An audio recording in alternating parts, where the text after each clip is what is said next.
ako naranasan ko yan. Kanino?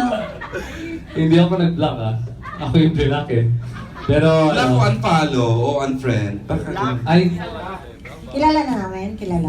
Kilala namin? siguro po. Tingin ko, kilala niyo po. Pero syempre naman, hindi naman po, may iwasan. Ganun talagang buhay. Pero tumatawa siya dito, Mars, nung kinikwento niya sa There's No Pain talaga na yes, na. So, hindi siya na-hurt? Hindi. Na-hurt siguro initially. Dahil ako? Oo. Ako? Na-hurt ka?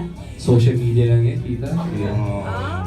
Yun ang block ka nga eh. O anyway, si ano naman? RC. RC. Sipag nito sa social media. Hindi nga ako mahilig sa ganun masyado eh. Yung akin nga, kami ba, in-unfollow na ako agad. Oh my goodness. Hindi, pero kasi kami hindi po mahilig sa social media. So, as much as possible, ayaw talaga namin, alam mo yun, we wanna keep Who our unfollowed name who first? private. Po? Sinong nag-unfollow una? Siya, tapos pinalo niya naman ulit ako. Kasi ganun eh, parang may mga petty fights. Paramdam lang, no? Tita Oo, Mars, chicks eh, parang chicks. na-hurt. Diba? Okay. Pero naniniwala kayo sa sa saying na sometimes goodbyes are not forever.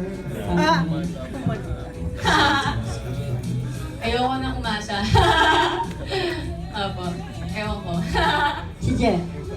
Si Jenna lang po. Sometimes goodbyes are not Sometimes goodbye. Opo, syempre, naniniwala ako. Oo naman. Sabi ko kanina, kapag nagkaroon kayo ng isang special na relationship at may memories kayo, hindi naman, habang buhay na yan Di ba? Habang buhay na yan, hindi naman mawawala. Parang somewhere down the road, you meet again.